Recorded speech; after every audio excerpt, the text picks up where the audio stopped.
This is the Crystal Chronicles, your Dissidia Final Fantasy Opera Omnia podcast, with Kreese, Mino, and Mark, bringing you all your Devo news and talk. Welcome to Season 4, the LDBT era. Now let's start the show.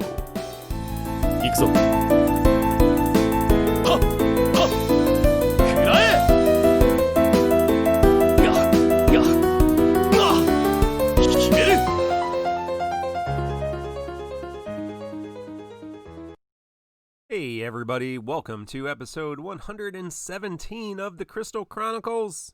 Recorded this Thursday, September 3rd, 2020. I am Mark, one of your beautiful hosts, and I am joined by my two co-hosts. You know her and love her. It is Arole. How are you doing, Arrow? I'm pretty good today. Very good. Well, I'm glad to have you with us again, and I'm also joined by Kreese. I know Kreese has had a little bit of issues with some kidney stones, but here you go. He's here with us. I am feeling better than I did during the post show last week, but hey, things are looking up. Hopefully, I'll keep getting better. Yeah, well, hey, congratulations to our friend Retro Gamer Dad, whose daughter was born last Friday. Healthy baby, I hope. Healthy mother. So no kidney stones in the baby. So congratulations. Another Defo community baby. Oh, that's always very exciting. Hey, we had some, of course, Mino Spellgood was with us last week. We had some questions about Mino. Of course, he's known for joking around a little bit. Mino is taking a break from the regular weekly podcast. He may even drop by tonight. Just with life in the game and everything else, he doesn't want to be here every single week. It was just getting a little too much for him. So he's still going to be part of our community. He's still going to be a co-host from time to time. So he is currently playing Avengers.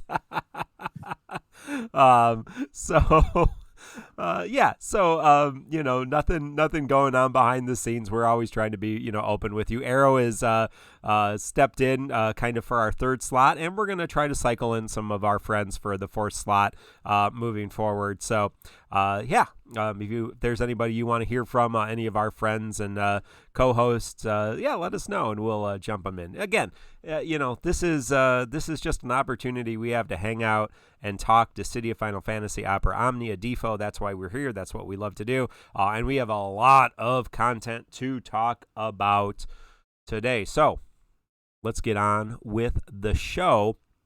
News, there's just some bug fixes you can go by and see all of that exciting thing. So let's go back to the last week. We had a couple events, so we're going to go back and kind of skip back to them. And first is Arc 2 Chapter 10, Across the Stairs. So many stairs that you had to traverse in that tower. So we wanted to talk a little bit about the story, and then, of course, the Chaos event and the TCC Challenge, which was challenging, obviously, and I haven't announced the winners across social media. I'll give you a few more days to do that in case anybody else wants to jump in here.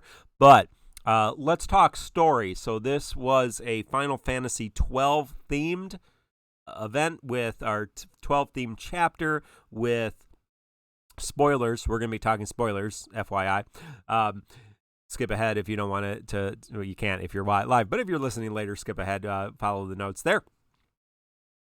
So chapter 10, Arc 2, Final Fantasy 12 theme, Thane, Gabranth, very big. Of course, Vaughn was hyped up to no end in this chapter.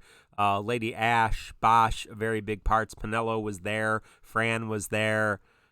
Is there any other Final Fantasy? Balthier was there. And a few other friends along the way. But very heavy on Final Fantasy 12. You go into the Pharos, and very similar to in Final Fantasy 12, kind of going through the labyrinth of the Pharos and ascending the tower, and this mysterious villain of Arc 2 that we know is Arden. They did tell you in that. He's coming in the game, but he is the kind of mysterious villain of Arc 2, manipulating things going on. So, Arrow, what did you think of this chapter? Any insights? I know you love the villains, so... What did you think about this villain-centric chapter? I thought they were interesting, actually. They were pretty well written. Like, I like the juxtaposition, I guess, between, okay, so last chapter, we had the Type 0 gang, and they thought, oh, we're gonna have all this time, to resolve things and to get some rest and enjoy life for a little bit. And then you get to this chapter and you're quickly slammed with the reality that might not be the case. Like, we got this new villain who's behind the scenes, and he is clearly, not aligned in the same way maybe the other villains have. And you see this like interesting rift between like the villains going on to like the goals are different between all of them, and like the idea that some of them are that we didn't expect to necessarily work with our heroes joining in and going, I'm going to do that. And then other ones going, well, I'm just going to go to this place like that black hole that Arden had made and they went, oh, I'm just going there for my own thing. I don't care about this guy. I'm going to wreck this guy's day, and I don't know how it's going to happen. I'm kind of excited. It really felt like we're leading up to the end of an arc, and I really enjoyed that. I liked the whole, like, Mino talked about it last week too, with the stairs and how like you're going through this story chapter and you're just like, oh my gosh, how many floors are there? How many times do I got to go up and down and all around, all over the place to get to the top so I can meet this guy, and that's Arden. And I don't know. It was fun. I enjoyed the chapter overall. It was great. It was a little frustrating. Now, if you go and you beat normal completely, then you can just go floor to floor without any issue. But if you took breaks like I did in between different nodes in the chapter, you had to then go back and find out where you were by going up all the stairs again. So that was a little frustrating. I usually don't spend like hours at a time sitting and playing the game because of everything going on in my life. So yeah, so I had to like go back in several times, like, where the hell am I? And figure that out. But it was pretty well spelled out in this chapter story wise. And if you skip the story, then you didn't catch this.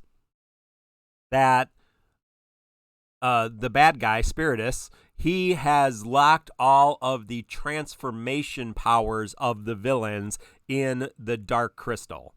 So they don't call it that, do they? The Crystal Core of Darkness, or whatever they call it, right? And so their ability to have final form, which is obviously a big Final Fantasy thing in villains, is locked behind this. And so that's what Arden's doing. He's controlling the Crystal Core of Darkness, and he wants to unlock all of the villains' final forms for himself. Obviously, all the other villains are going back, well, I want my final form.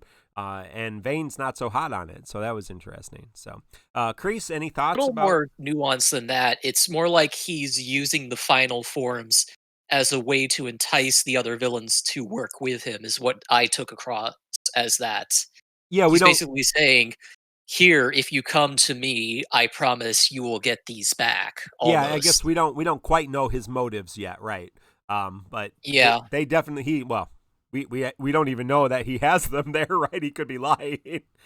But I did think that, it's interesting because you're like, well, hey, I have the villains, and why are they not as powerful as, why doesn't Kefka in his god angel form, and, et cetera, et cetera, et cetera. So I thought that was a nice little explanation to kind of clear that up, although they could have just said, well, they don't have their memories for that or whatever. But what I found interesting is that Spiritus didn't take away their memories. So they still know that they can't. Did they not know they could access these, or well, did they access them?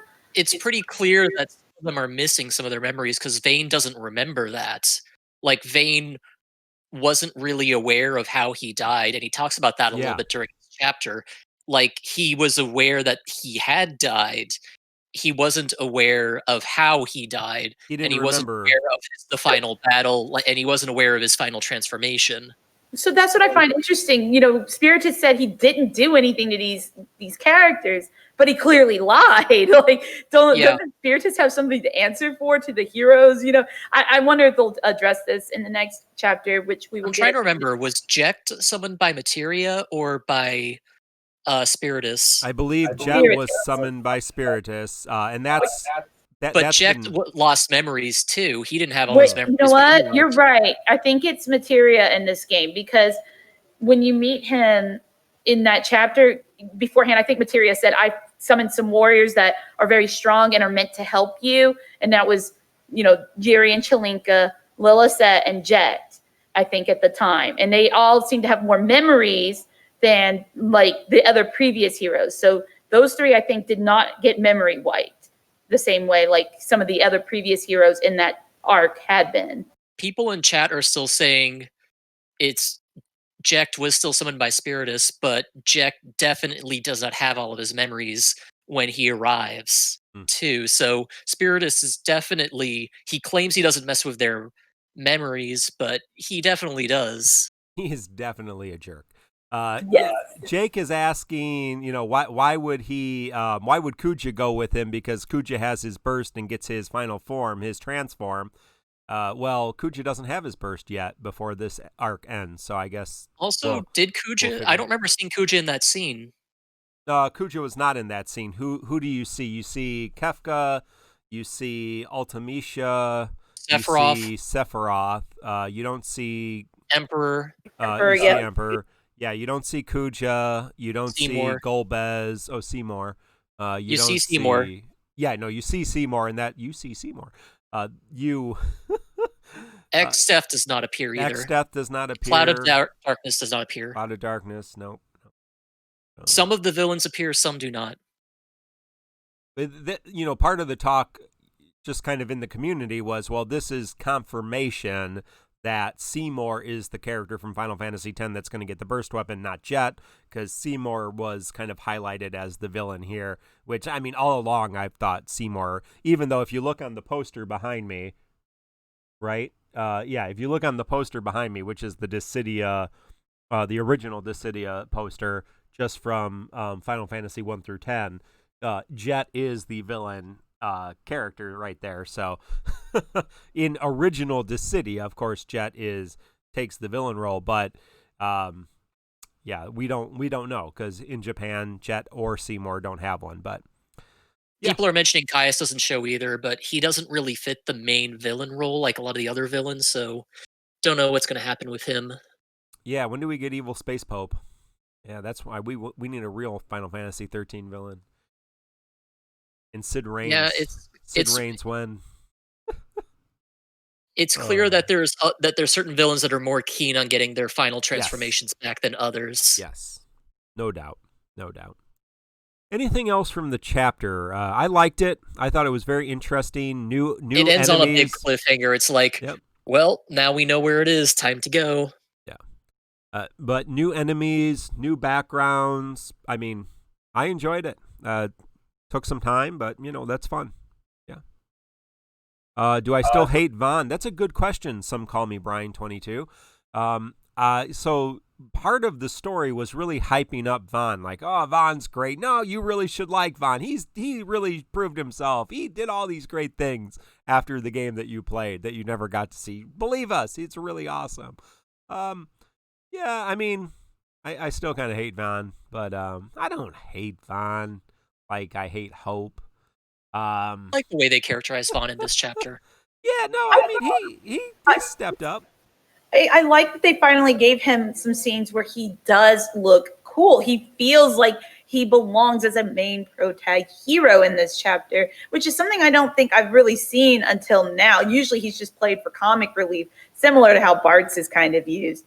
But I appreciated seeing him finally step up. It was cool. I was like, oh, okay. Well, I have his Sky Pirate outfit, so I feel better about him wearing that than his dumb street rat costume. Oh, yeah. So. I have that outfit too. I like. Go back to Aladdin. Vaughn. Isn't it funny that just giving him a shirt just makes him seem more like a hero too? Yeah. Well. Yeah. I have some stories about that, but anyway, let's go to. Doesn't giving you a shirt always make you feel like more of a hero? Oh, that's the lesson of the story. Hey, there was a chaos fight. Once you beat everything, then you got to go back outside and have this horrible challenge, and the challenge quest too. But there was a chaos fight. It was 2 waves. The first wave was 3 Hollow Riders, the headless horsemen that are pains in the butt because there's 3 of them. They have a crazy combined attack, and they also become immune to debuffs. So that's something. We fought them before. They're annoying.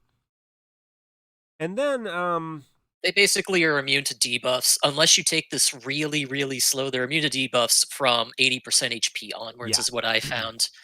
Even when doing the challenge quest, I don't think I applied another debuff once they activated Rule of Ruin at 80% HP. Was that Then your experience too, Arrow?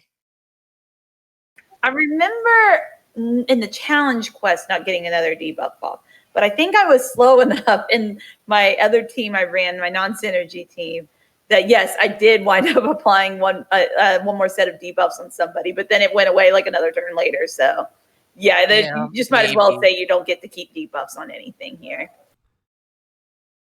Then Wave 2 is a new enemy. They also don't have heads, and they're called Avengers, but not like the kind of Avengers that Mino's playing right now. And their big mechanic is they're awful. So they have a recast ability called Rage that cleanses all the debuffs on themselves, including framed. Or no, it doesn't. It doesn't. They don't cleanse frame debuffs, but they remove all buffs on your party, including frame. So they wipe themselves clean and they wipe you clean. They just kind of have a reset button, and it's awful. They have some other things too, but the buff that they put on that gives them brave regen and HP regen. Yep. I got it when I was doing this on the challenge quest. I could not get enough brave to avoid getting broken and getting that buff on them. I just couldn't. Especially once I got below 50% HP, I just could not get enough brave on my characters to avoid that. And then it just became an even worse uphill battle. Eons is saying they don't cleanse their own debuffs. That's the notes that I have, that they cleanse their own non-frame debuffs. They cleanse unframed debuffs, yeah. Frame with debuffs rage. stay. Yes, correct. Frame debuffs, yeah, I was incorrect on that one. They cleanse non-frame debuffs, regular debuffs, but they remove all buffs on the party, including frame buffs, which is super, super annoying. Now, if you're just going in, this normal chaos fight is painful enough, but if you got a couple LDs, you got a Amidatelion friend, you're going to be able to basically delay these two so you don't have to worry about it. If you summon, if you burst, if you Ami friend, these two things are not going to cause you that much problem. So you just kind of have to manage the horsemen and then save everything to burst down the Avengers. They don't have a ridiculous amount of HP. In fact, they have how many? I was going to see how many HP they have, but I don't in front of me. Of course, you can get all your information on all these fights at DecidiaInfo.com. Our friend Macnol, MACNOL, DecidiaInfo.com for all your fight shenanigans. That brings us to the challenge quest. Your options in the challenge quest are, of course, from the story chapter. So that includes Vaughn, Gabranth, Belthier, Lena, Locke, and Waka. I brought Vaughn, Gabranth, and Lena. Of course, Lena's great to avoid the debuffs. Of course, they have a debuff that you can't ignore, so it doesn't even matter. But she's a nice support character. Gabranth, with his wonderful, awesome debuff mechanics, does absolutely nothing in the first wave except damage, which he's good at, so that's fine. He does do the brave damage reduction, which is nice. So, and then Vaughn, his debuffs don't work either in the first wave, so you kind of have to just do damage. My strategy was kill, just try to space out the three horsemen as well as possible, and then burst the hell out of the second wave, and I was pretty much able to do that. I think I did end up taking, so I kind of spaced it out, and I took one rage. So I took their all attack once and was able to do that. I think, so that was, I used Vaughn LTBT, Gabranth EX+, Lena EX+. I wasn't messing around. They were all sphered. It's a difficult fight. So, yeah, definitely don't go in half-assed or you're not going to be able to take it home. I think Arrow went with a different This strategy. fight sucks. Yeah, this fight's awful, but not as awful as some of the other fights we're going to talk about tonight. So Amazingly. we all thought this was going to be the hardest fight to talk about, but then we played Abyss. Yeah, so Arrow, I think you did a different different team comp for this one. You did do this one, right? Yes, but I couldn't get a good recording of it without I kept dying and having to reset wig 2. And I used the RNG luck strategy of blind luck, literally using the blind status and hoping I would dodge more often than not. So I used Vaughn, Lena, and Waka, and I also do not have Vaughn's burst, but thankfully I watched, I kind of knew to burst down one of them, but I was struggling kind of with it. And then BC, Black Cloud, Black Nero, showed a video of a JP player who did it with my same exact team. I watched that, go back, and about 5-6 tries later, I finally got it. So, yeah, it's tricky. I would highly recommend any team you probably bring, you want to burst one down, because once you've killed one of them, no matter what kind of team, challenge quest or not, once you've killed one, you've practically won the fight. It's so much easier dealing with just one. I don't know. It's just, there's so much less to worry about. You got one less guy countering you, from Ardor. And that just makes a huge difference. Yeah, somebody's asking, did anybody do it besides? So you can go on to the call to arms on decityinfo.com and look at all the challenge quest entries. I'm going to tell you, if you want to try to go budget, yeah, the budget runs I see generally have Vaughn LDBT. So here's a Vaughn LDBT with Lena with 2 ingots and Gabranth with no ingots, Leviathan, and that's Pikachu, our friend Pikachu. Yeah, Gabranth, here's a Vaughn LDBT, Lena fully realized, and Gabranth 35 CP only. That's MZ Pro. Always does good runs. So, if you're... if you want to go budget, you're going to bring Lena and Vaughn. There are some Vaughn LD onlys, Vaughn LD, Lena fully realized, Gabranth 1 EX, 1 ingot investment. So that's probably maybe an option for you. And then as Arrow said, Vaughn Belthier, Lena, yeah, there's not a lot. Waka, Lena, Gabranth, yeah. Yeah, I mean, if you're not willing to invest in this one, this may be one that you want to skip, especially if you don't have Vaughn. I don't see any clears without Vaughn, and I don't see any clears with Vaughn. So, I mean, if you don't have Vaughn LD, it doesn't look like you're doing this one. Now, if you're watching with us and you have, great, let us know. So, and do a video of it. Although you're probably not going to want to do it again if you did. So, this is a tough one. And yeah, you got to be okay to be able to skip it, unless you're, hosting a podcast every week, then you have to complete all the challenge quests or they make fun of you, during the week. So, I'm joking. All right. Well, hey, we did do a TCC challenge for this because we hate you, I guess. I don't know why you thought you would want to do a TCC challenge. So the TCC Challenge banned all the synergy characters and all the characters that help cheese the fight if you're not doing the challenge quest, which would be Eald'narche, Kefka, Arciela, Amidatelion, Aphmau, Galuf, and Cater. So if you're looking how can I beat this? Well, hey, those characters all help. And of course, in TCC Challenge, moving forward, there's no burst mode. You can have a burst weapon, but no burst mode. So that was just the regular TCC Challenge. TCC Challenge Extreme was Hulk mode. Make them angry. Let each Avenger, so both of them, use Rage at least twice before dying. So you had to take Rage twice, which means you had to reset all your buffs and build back up and then deal with their 5 turns of Brave and HP regen. Same ban list, no BT mode, no friend, Chocobo, or Spirit Moogle summon. And wouldn't you know, some people actually beat this. So the only submission to the regular TCC challenge was Pikachu. The extreme winners were Leviax 7, Destroth, Dystopia Clay, Dystopia Swifty, and Big L.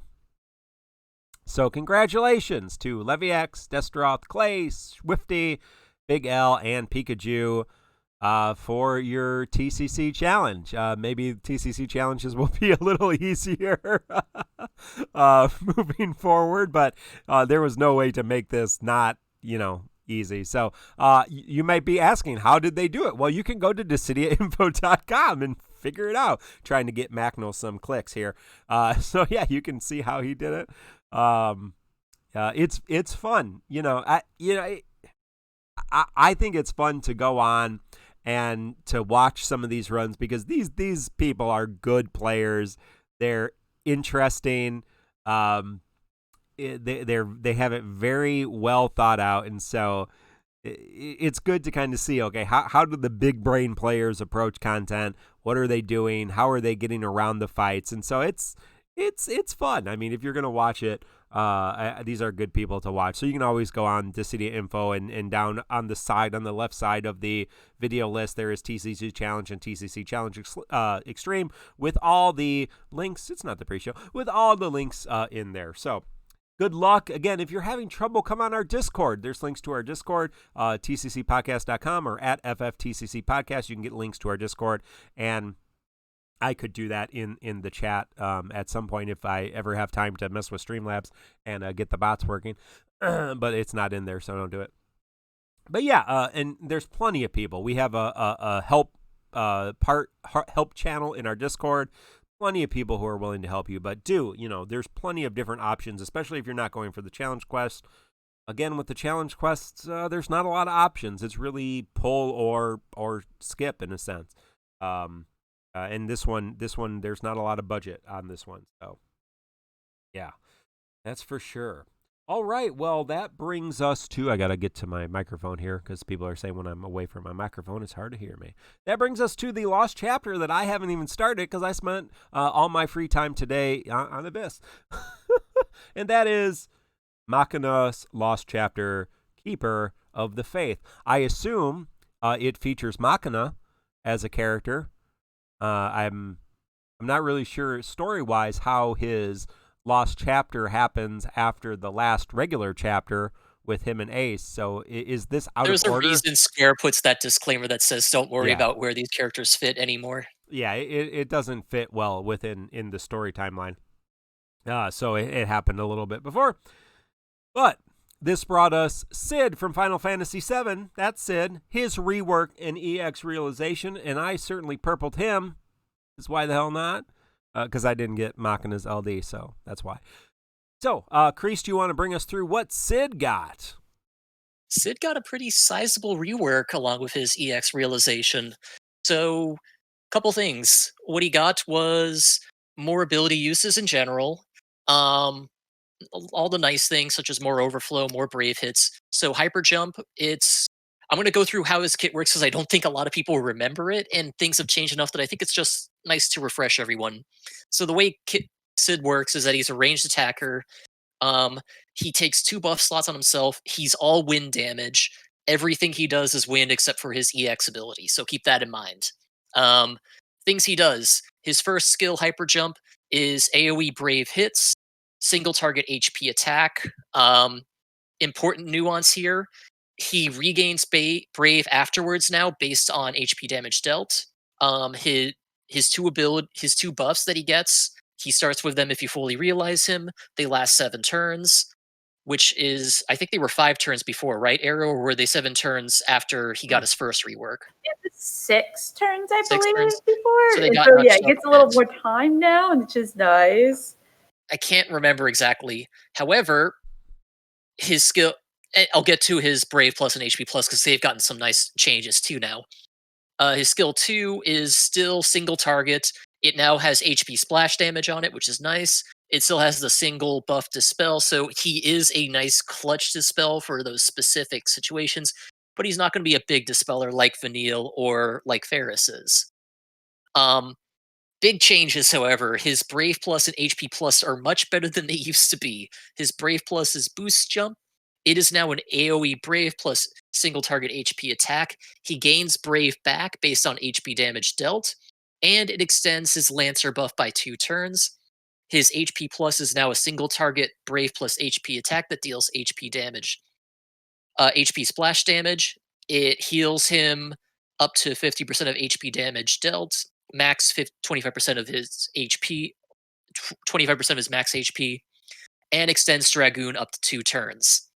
Big Brawl, if you fully realize him, it's alternating Brave plus HP single target hits. It's right to left, right? Starting with the target you select, right arrow? Yeah, so it goes, if you pick A, it'll go to A, then B, then C, and then keep going in that order. Okay. So it always goes, it goes to the, I guess it's the right? Or it goes left to right. Yeah. It's whichever one you start, and then it goes right from there until you hit the rightmost, and then it goes all the way to the left, right? That sounds right. Correct. I think he goes in an order. It's not random. Yeah. So, like if you start with A, it'll go B, C. If you start with B, it'll go, B, then C, then A. B. Yeah. Yeah. Okay. Just want to make sure. So yeah, he does 13 attacks now instead of the 7 I think he did before. He delays all enemies by 1 turn. He will gain Brave afterwards based on 20% of all HP damage dealt. He also starts with his fully charged, and he applies wind resist down to all targets at the end of the attack. So he's pretty nice. One notable thing he does do is that any excess healing he does, mostly from Dragoon, is that he distributes it to other allies. So this is like the Rem splash healing type thing. So if you pair Cid with another healer for any reason, any extra trickle healing he gets will go out to the other party members. So that's a nice little bonus. I did not end up purpling him because I've been purpling a lot of characters that I had to cut someone. But yeah, he is a much better character now. He's a solid all-rounder, just offensive character. He can delay a little bit with his nice EX. He can deal some solid range damage. He's tied to one single element, but he can imperil his own element with his EX. He starts with his EX charged. He doesn't have the same windup he used to because he starts with both of his buffs active. He can extend his buffs. He doesn't have to rely. He has more ability uses, so he can use his abilities a little more liberally. He can extend his buffs with his Brave Plus and HP Plus, so he doesn't have to rely solely on his skills to refresh him. He can dispel in a pinch. He's not the best dispeller, but he can do it. He can provide some healing for himself, and he can provide some trickle healing through his HP Plus. And he can protect himself from breaks with his Brave Plus or his skill 1. So he does a little bit of everything. He can AoE Brave Shave, he can single target Brave Shave, he can do AoE HP damage through his skill 2 or his HP Plus, or he can do single target HP damage with his skill 1 or his Brave Plus. He's just a nice all-rounder. He obviously does not have an LD, so his stats aren't quite at the tippity top, but he's still very solid. I'll pass it over to Arrow. I'm sure Arrow, you've had more practical experience with him, so I'm sure you can point out some of his weaknesses that I might be missing. Obviously, because he's tied to an element, he does have that. So one thing is his boost jump and dragon are oddly enough non-elemental. So he's still locked out, of course, from wind fights. If they block him from using his wind skills, which are his S1 and S2. Yeah. But what makes this interesting is that he has a lot more variety than you think, as long as he's not blocked by that wind element. But one thing I want to start with is that I feel like Cid is very good, but he has come again at an awkward moment. I don't know what is up with this, because the first time he came with his EX back when his Lost chapter came, it was like right before Cosmos dropped. And everybody was like, oh, he's not going to be a Cosmos viable unit. Don't bother. And I did use him throughout all of Cosmos, so I want to stress that's where my experience is mostly coming from before today. And I think he was a great Cosmos unit. He had, it was a decent Brave Plus and HP Plus at the time, the boost jump and the dragon. And then of course, he had Big Brawl, which was a really, really good ability at the time with that, the delay and then the many hits going on. There were some fun things you could do with that.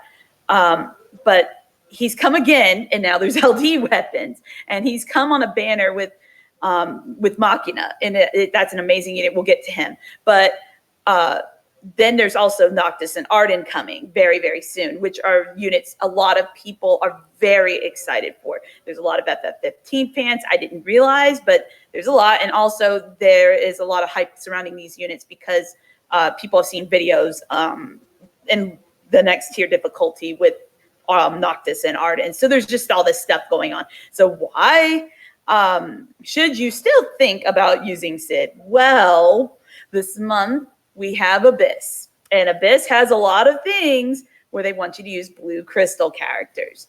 Cid is a very, very strong blue crystal character, and he does range damage.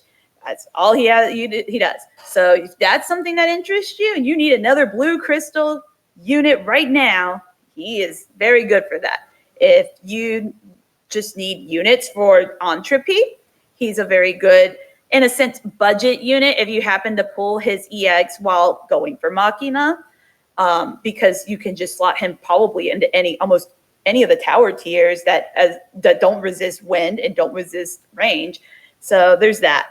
I think Brave Refund, again, is always a very underrated mechanic.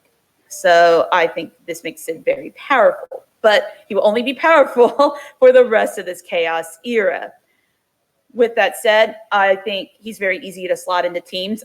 You want to play a launch comp because of Brave Refund. He's super good with characters like Fusion and Kais.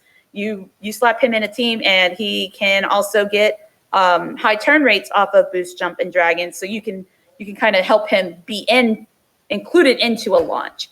So you want to put a bunch of buffs on him? Easy. He's only got 2 frame buffs. You can give him all the generics and extra frame buffs that you can think of, up to 4 of them.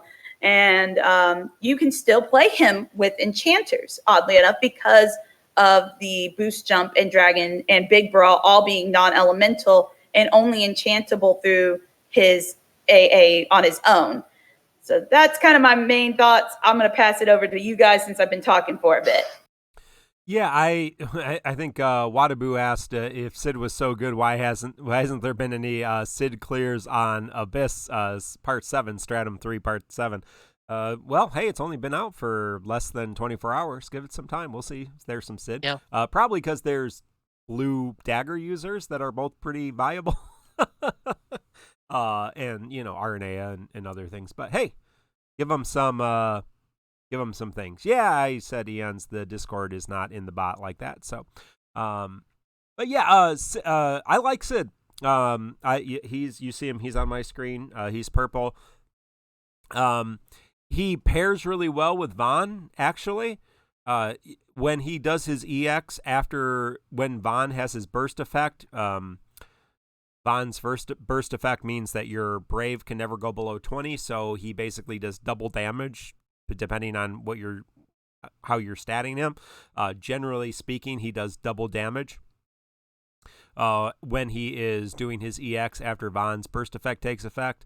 Obviously, when Vaughn goes into his burst effect, you can use Cid to enchant and imperil Wind Element and spam Light Whirl. Although, depending on it, you might just want to spam the first one as well. But hey, they do pair fairly well together. So it's a nice little combo. And yeah, he's a jack of all trades, master of none, a lot like Paladin Cecil. Again, I think he's a budget character, right?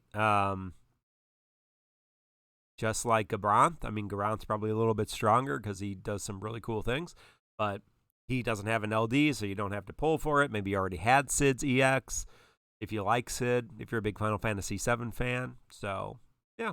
I guess just a couple things to wrap up, and just to make sure Cid's negatives are pointed out clearly.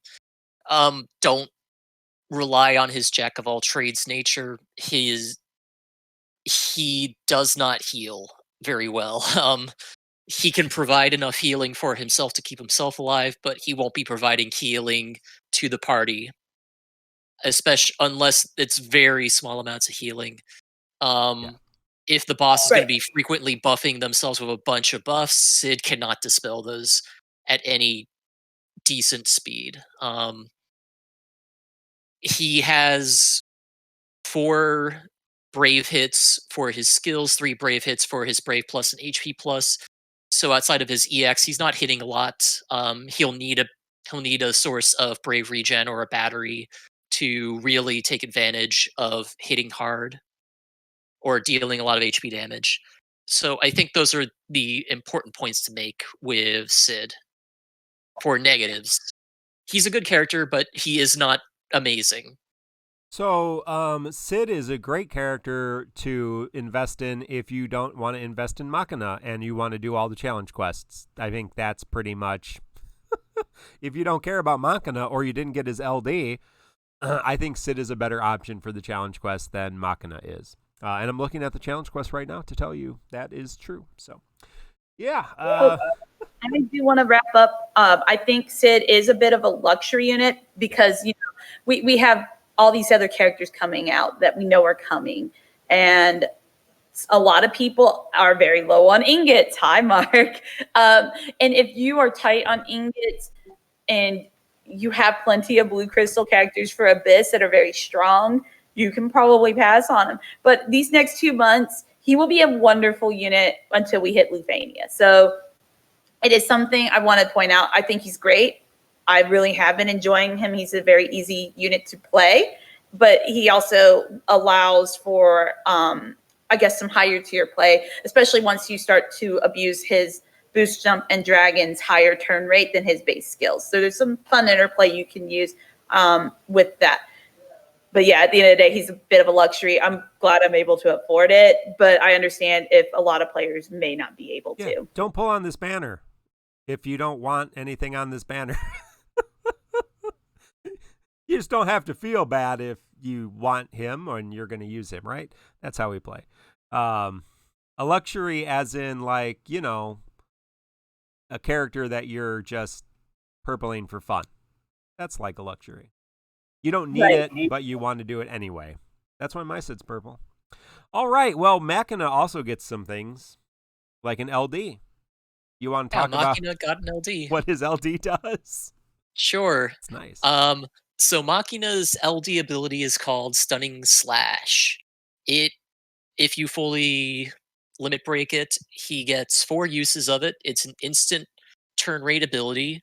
It's AoE Brave plus AoE HP. He gets Brave Refund afterwards, and he gets an free ability use immediately afterwards. It also gives him a new buff called Piercing Power. Piercing Power basically gives him an attack boost and a Stolen Brave Overflow boost for 16 turns. So this is a buff that's going to stick around for a long time. It also applies a debuff to all targets called Spiral's Linchpin for 4 turns. Spiral's Linchpin is a very nice debuff.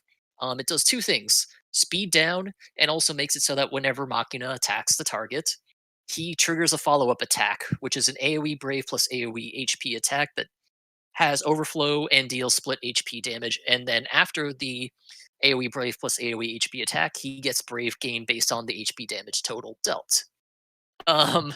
So this is I got Machina's LD, and this makes him a little silly. I did not build Machina beforehand, so I went from no kit Machina to full kit Machina. What this does basically is it turns him into a little bit of a silly powerhouse character. What I found is the best way to make him work is that what I've done is you go from Stunning Slash, use your free ability use on Awakening, and if you're opening with this, then usually you'll go into a Furious Blades plus his HP plus, which is a no turn count high turn rate ability. So you get Stunning Slash, then you get 2 Spiral's Linchpin procs before any other action is taken, which, because Awakening is an instant turn rate, you get a free ability use from that. That procs Spiral's Linchpin. Then you do Furious Blades Plus, which triggers another Spiral's Linchpin, but is also a no turn rate ability, or no turn count ability, and it's high turn rate. Then I follow up with that with Cyclone Drive, which has a high Brave gain based on HP damage dealt. Will also probably cap early on, and that will also trigger Spiral's Linchpin. And then after that, EX is ready. Machina goes into EX, And then depending on how long the fight is, you want to maintain piercing power definitely throughout the whole fight. And you want to try to trigger and reactivate Spiral's linchpin depending on when it would be most opportune, when you really need Machina to um, really dish out the damage and really maximize your damage outgoing.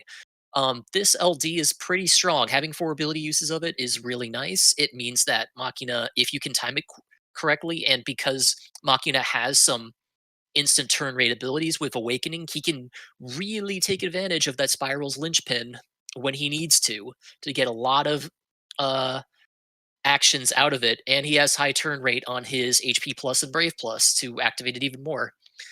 He can get good use out of it with some good turn manipulation. It works pretty well. So keep that in mind. It even without huge manipulations to his kit, it brings him up there, puts him on par. Along with the attack bonuses from just getting those LD stats. I think it makes him pretty strong. He's just another damage dealer, so keep that in mind. He's not going to be really transforming the game much, but it brings him up there and makes him a pretty solid character. Arrow, what are your thoughts on Machina? I had him purpled from his initial event.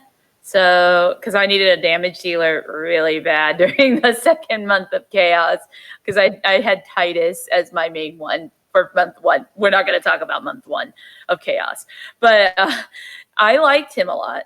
I liked him with Rem, and I think he's very good. Now, he feels, it's like you have this guy who plays smooth as butter with this LD. It's like, how did I play without this before is what I'm now telling myself. And I love that it's a unique speed down that he gives for 4 turns, because that means we can pair him with other very interesting speed down characters like Pain, Kistis, Zidane, Ramza. Ramza's a really good choice, by the way. And you can just, there's just so much silly things you can do with this. One thing I want to bring up is while Spiral's linchpin is on the enemies, that you might want to pay attention to how you're using your abilities, because you can burn through abilities really fast. Machina does need to use his Furious Blades attack from time to time, and it's actually maybe an optimal play sometimes, because it can give him an extra turn over the enemy. So you have Awakening for instant turn. You have Cyclone, the Cyclone Blades, I think is what it's called, or whatever. And you use that one when you want to do a lot more damage with your Spiral Linchpin, because you already start with a higher Brave refund. And when you use his EX, you get another attack, which also has a huge refund. So it's just depending, like you're going to see like kind of random amounts of damage coming from Spiral's Linchpin, depending on the actions you've been using. Also, Kreese didn't mention it, but it does work with the Brave Plus attack as well, which is probably more situational. But the more Brave gain you have when you start Spiral's Linchpin, the higher the damage, and the more Brave gain you get back. It might have a situational use when you know you're about to take a huge Brave attack hit. I have not found a use for using the Brave Plus. Yeah, I can't really think of I didn't really mention it because I couldn't. I've been like experimenting with mods for a couple of days, and I haven't found a use for it quite yet. Because again, while Spiral's Linchpin is up, you always get the Brave gain back. Right. And even working off of going from the HP plus into Spiral's Linchpin, it's been just good enough. It's rare. I can't see too many situations unless the enemy is really going to hit you with a lot of Brave attacks, and you just got to maintain some Brave. But the good thing is, I guess, Machina does take a lot less Brave damage when he has all his buffs up. Those are my first general thoughts. I'll think about what else I maybe wanted to say from my notes as you guys discuss this. I'm going to throw it over to Mark in the meantime. Yeah, I don't have much to say. He does damage, and he's good at that. So he's got an LD. I didn't get it, so I don't have any firsthand experience. I did pull a couple things I'll mention. No. Sorry, Mark, I'm going to take it away from you for a sec. Please. A couple things I forgot to mention, just because they are not new for Machina's kit, but are worth reiterating, is that while Machina does not start with his EX buff, he does get it afterwards. His EX buff, Guardian Blades, does allow him to counterattack Brave attacks with a 2-hit Brave attack. That does not trigger Spiral's Linchpin. But it does allow him to have more Brave going into his next attack. It does reduce brave damage taken. It does give him some brave regen. So keep that in mind.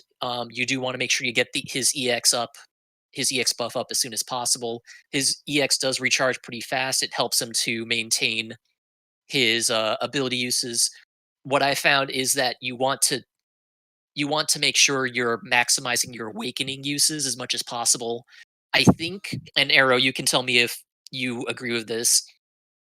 Stunning Slash into Awakening seems to be the best way to go because that way you can maximize Spiral's linchpin activations. I also like it better because after you get the EX off, if you use the stunning stuff again, you can go right into Awakening, and you probably will have your EX cast up at that point somewhere in between or right after you do Awakening, which to me is just, why not? Use your HP plus if it's going to wind up getting you another turn, but otherwise go right into the EX. Yeah. I think that's everything for Machina. Again, he is just another damage dealer. He does have some more utility because of the speed down on his Spiral's linchpin, and he does bring a lot more AoE damage, especially now. He was more single target before. Now he does provide that AoE damage with Stunning Slash and Spiral's linchpin. But yeah, just really pure cool. damage. Yeah, I mean, I think this is a good banner if you don't have any attachment to the characters, if you feel like you've got, if you picked up Squall or you have some other good melee characters, if you have plenty of supports. And Rem's kind of dated at this point. She still does what she does really well, obviously, but she gets her character boards, so you don't need to talk about that. So she gets a little boost there, but, compared to some of the other supports we have, she has fallen a little bit behind, but she's still very good at what she does. But yeah, I mean, if you're looking for a banner to skip after a lot of really good banners and a lot of good banners coming up, probably not a bad one. But again, that doesn't mean the characters on this banner are bad whatsoever, because there aren't a lot of bad characters, except Vivi. So, but that's later. Reiterating what Mark said, there's no bad characters anymore. Really, no. But I do want to say one other thing before we move on.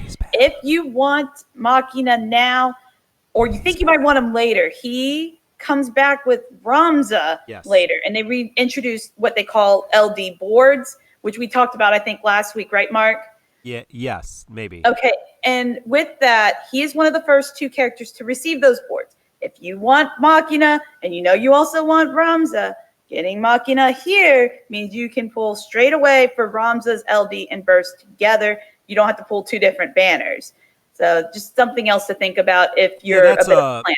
That's a good point, Arrow. So the next time Machina LD comes back is on Divine Diablos. That is the next tier of summon challenges. And there's 2 banners. One is with Ramza Burst, Ramza LD. One is with Ramza Burst, Machina LD. So if you want to try to get both Ramza BT and LD and not pull on Machina, hey, Pocket Jokers, thank you for gifting those subs. Appreciate it, buddy. And thank you for the support last week for all the gift cards. So yeah, I mean, if you like Machina, this is, get him now, play him, and then he's going to come back and you're going to have LD boards. He's going to be great. So, but if you don't care about Machina, then don't care about him. No harm, no foul. Looking at the podcast polls, I remind you, our friend Quetzalma, MateriaBot, support MateriaBot. He has his own Patreon. Tons of great stuff, MateriaBot, on all those Discords. If you have even a small private Defo Discord or a Discord that has Defo stuff on it, message Quetz and he'll help you set a MateriaBot up on your Discord. There is now global podcast polls. We have these podcast polls that we've been doing for many, many years now, I guess more than a year. We have it across 13 servers. So if you have a Defo server, get it on there so we can have more things. So on this banner, Von, Machina LD, Cid, Rem, Machina EX.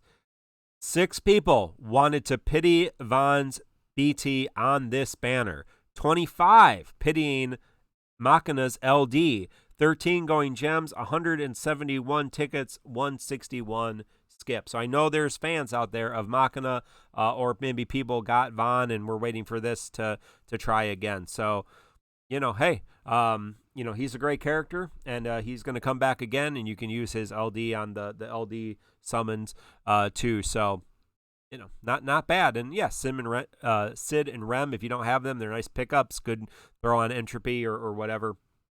And then yeah, Von's BT. That's what I got on this banner, bowling tickets. So yeah, there you go. All right, that does bring us to the Chaos fight, which is a fight that I could tell you about if I had fought it yet. So I can tell you about it. Yeah, excellent, Chris. Would you let us know? I'm working through that on stream here, but the Chaos fight is 2 waves. The first wave is 2 Humbaba, which absorb lightning and are weak to poison or low resistant poison, but are immune to attack down, defense down, speed down, int brave down, and max brave down.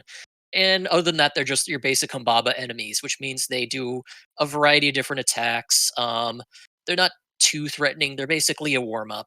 I don't really have much to say about them. They have some delays. I brought a tank, so they basically just delayed snow a lot, and I laughed.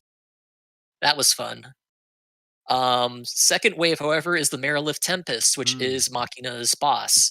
The Merilith Tempest also absorbs lightning and is immune to attack down, defense down, speed down, max brave down, poison, and turn rate down.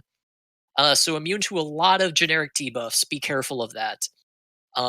Characters like Kefka are going to be sad because they won't be able to apply most of their debuffs. The Merilith Tempest does a lot of the things you expect for Merilith, so a lot of multi-hit melee attacks. Does have a couple magic attacks in there, primarily Thundaga you got to watch out for, so it's not a big deal. The big things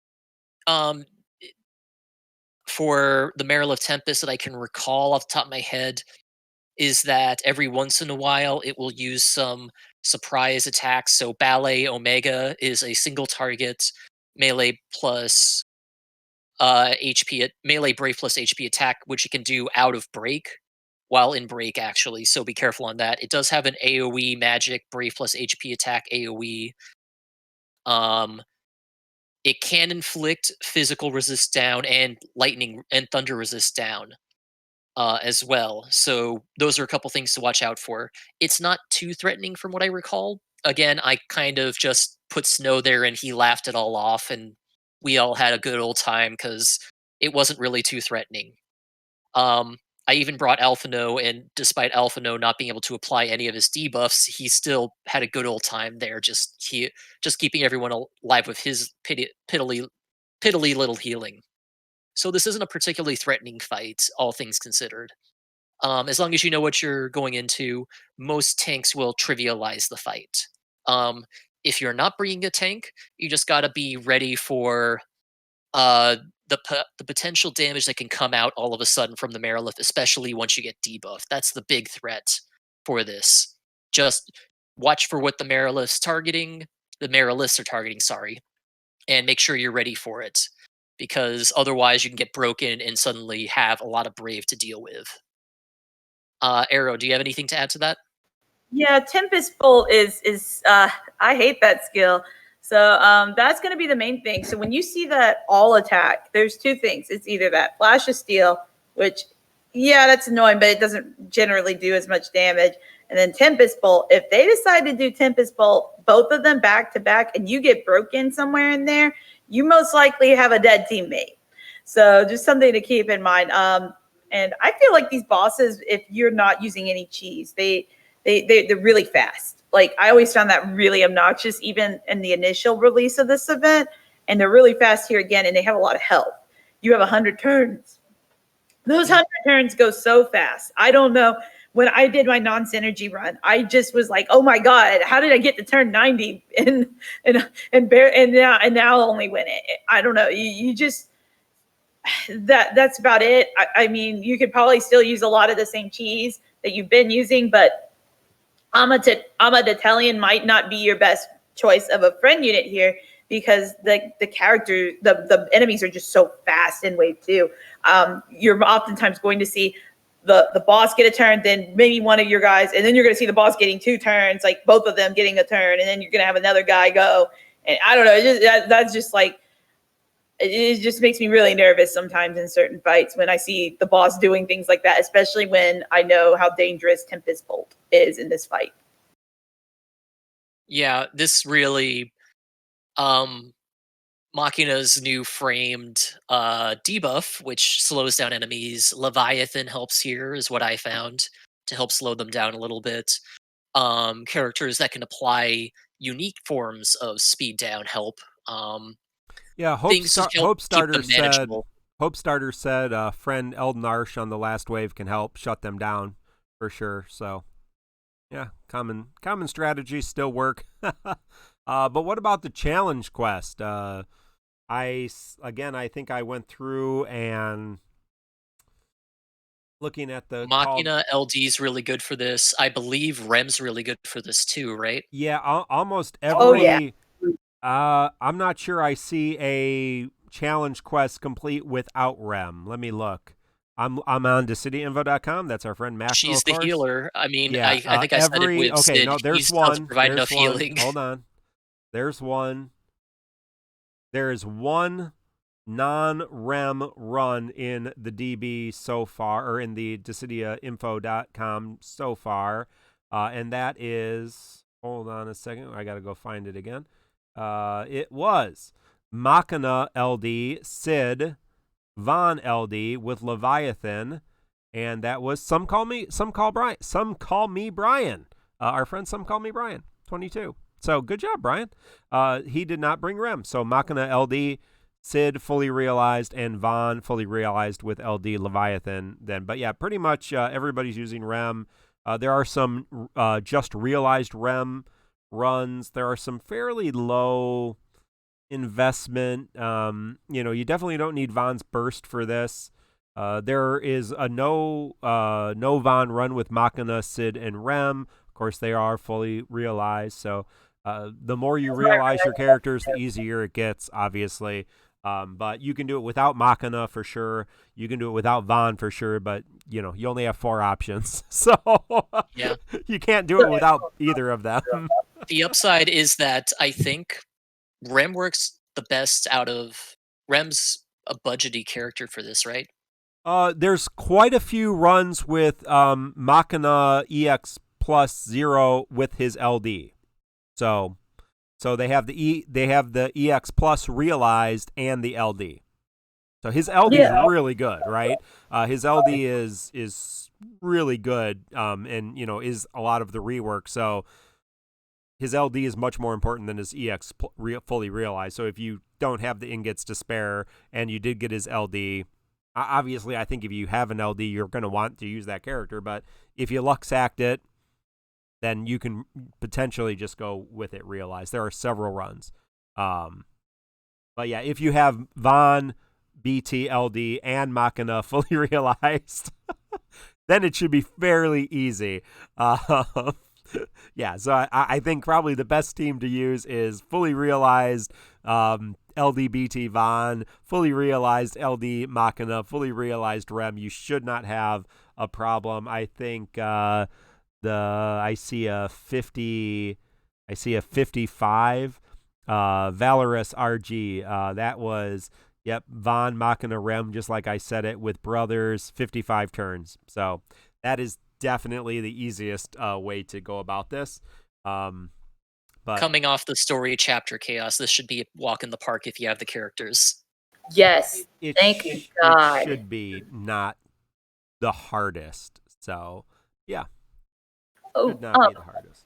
Yeah, I was the one that did the full LC team run because I figured if I character boarded them all, I do have Von LD.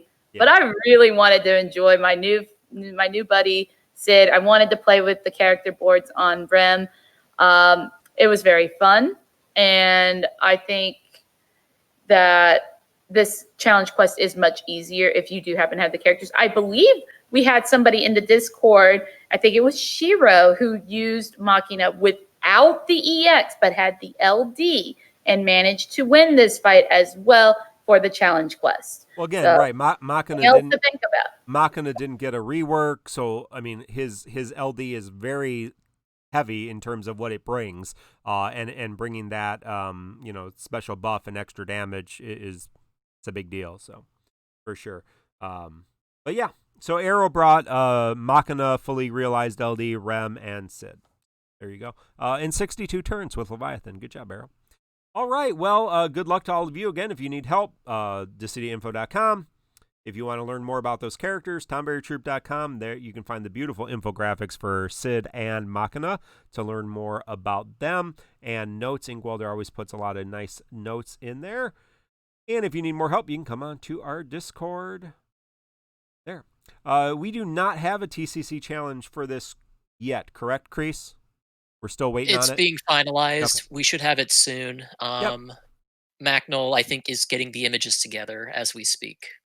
All right, so let's move from Machina's Lost Chapter to the new Heretic event, A Song of Ice and Iron, as opposed to A Song of Ice and Fire, which is something else. Yeah. Yeah, so let's talk about that. That is a Heretic style event, of course. Which means where am I going here? Which means you have to go through 3 different kind of event tabs, 3 different types of difficulties. You can bring the synergy characters as many times as you want. If you don't bring synergy characters, they get locked out just like an Entropy or the new Abyss Perfectum. So there's a Song of Ice and Iron Catalyst, Song of Ice and Iron Rising, a Song of Ice and Iron Pitch. That is where the challenge, well, that's where the chaos is to unlock the challenge quest. But of course, this is a Heretic beatback challenge. So there's co-ops, and the more we all do co-ops, the more global bonuses we get, and so you should be seeing rewards even if you haven't touched it like I have, because I haven't touched it at all. So this did bring us a banner, our probably one and only no LD banner that we are going to see from this point on. I don't think there is any other banner from this point on where we are not going to see an LD. That's not like a second banner on an event, right? There are second banners without LDs, I think, maybe, but as a singular banner, Vivi, Leon, Arciela, Von Burst, no LDs. But Vivi got an EX Realization and a rework. Leon got an EX Realization and a rework. So let's talk about these 2 characters, starting with his adorableness, Vivi. What did Vivi get? Yeah, he got stuff, I guess. He did get stuff. Adorable. I mean, Vivi got better. I don't think it was enough, but he did get better. Vivi has always kind of never had enough to make him worthwhile. So his rework, he got more brave hits on fire. Fire and Fire Plus. So while Fire Plus is active, it's now a 4 brave plus HP attack, and it has massive overflow. And it also got a massive potency increase, so it should hit decently hard, hopefully. Focus now follows up with a brave plus HP attack. That's nice. If you fully realize his EX, he starts with all of his buffs active. Yeah, it's nice.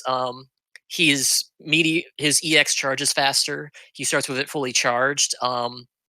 Its Meteor casts twice, so it's now 2 AoE Brave plus HP split attacks instead of 1. Double Black Magic allows him to cast double fire, which is a nice attack. I mean, double fire plus is really nice. It's a single target brave plus HP attack with HP splash damage that he does twice in a row. He can only use it once after his EX. His brave plus and HP plus are okay. They extend his self buffs by 1 turn, so he can extend his buffs longer. He doesn't have to rely on focus to maintain his buffs if he's using his brave and HP plus. He's still the same Vivi. He's just a better version of the old Vivi he was before. I don't really have much to say about him. He's okay. He's a fire mage. He applies a fire resist down now with Meteor, so he imperils his own element. He hits harder. He lasts does longer. damage. He does damage. He can apply a poison with a low chance with fire. I guess that's all I have to say. I mean, if you love Vivi, he's good. He's not great. If you were telling me you were looking for an attacker this week, and I don't know, I'm still not a fan of Vivi's kit. It's too simple. He doesn't do enough. There's better mages out there. That's what I have to say. Arrow, I'm passing it off to you. I'm sorry. I'm really down on Vivi. I'm so upset. Like, I feel like we had some time travelers happen from, like with Kane and I was with Mino. I feel like a lot of these guys should have just came so much sooner. Like, if Vivi had just come maybe even a month ago, like, I think he would have just had so much more hype surrounding him. He's very cool in the sense of like the double fire. That's really fun. I booked him. I have really good arts for him. I just can't justify purpling him. And I feel bad about that because he's FF9. And I think he's really cool as a character. I don't know why they do this to him in Depot because it just hurts my heart. I don't know what I just hate that he had to come at the time he was supposed to arrive. Why couldn't they have brought him a month early? Like, or even 2 months early. And I just feel like if that had happened, we would have all been like, yeah, let's purple Vivi. Like, we know he would have still been kind of like, yeah, maybe, but I don't know. There's probably a lot more people would have been excited about it. And that's just how I feel. And I don't know, man. I don't know why they keep doing this to Vivi. When is he going to become the god tier starter character like how Warrior of Light, Rem, and Saz have gotten? When is it his turn? Please, LD, please do something and make him finally a god tier starter character like the other three. He's not terrible, right? I mean, he does damage, but that's all he does. And one of the issues with Vivi is he has two significant generic buffs. So he has a Max Brave? So he has an attack buff, a generic attack buff, and a generic Max Brave buff with his focus ability. And we have so many characters who give other buffs. If you knock those buffs off, you're really screwing Vivi over. And so, I mean, it's just, there's no reason no one else will push his off. His are too good. I mean, there's no reason that could have been made into a frame buff or something, right? So, or if he loses, he even got a frame buff that further increases his attack and max brave with his rework a year ago. Right. So he did not fold his generic buffs into that. They added it on top of it. He's definitely not terrible. Thank you for the sub, and thank you, Hate13, for the 5 gift subs and making me pull on this terrible banner. That's not looking very good. The only EX I don't have on this banner is Vivi. So, and I like Vivi. So you have Leon's? Oh yeah, my Leon is fully purple. Yeah, I like Leon. Okay. Yeah. So let's talk about Leon because he's much better than Vivi. Oh yeah, Leon's great. I think we hyped up Leon when he got his EX too. Yes, I hyped that stuff up hard, man, because that's my boy. And I think we're gonna have a lot to say about Leon in a moment. So I'm gonna let you go and talk about it though, Kreese. This very simple rework. Go. Oh yeah, Leon's rework is very, very simple. Basically, they reduce the HP thresholds on his skills for activating the plus version. They were reduced from 80% to 50%. So it's a lot easier to activate the plus versions. That's really nice. That's basically his rework. The big changes came in his EX Plus, his realization. His EX got a little faster, right? Am I right on that, or am I wrong? It's the same speed. Yeah, it is still the same speed. Faster. It feels a little faster, but that might just be because I've been using him a lot more, and it's been a while.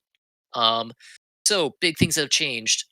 If you fully realize him, he starts with full stacks of Dark Knight, which is huge. Yeah. It's really nice to start fully built up. He starts with a fully charged EX, so we can immediately get to Black Knight's Pride active, which is his major gimmick. Starting with getting the party up to the Dark Brave damage absorb and all enemies having dark element enchant. He now has a attack and max brave party aura through his, I think that's his EX realization. His dark stream ability, it hits a little harder. I mean, that's just a nice little gimmick. But he's still basically the same Leon. He just hits a lot harder than he used to.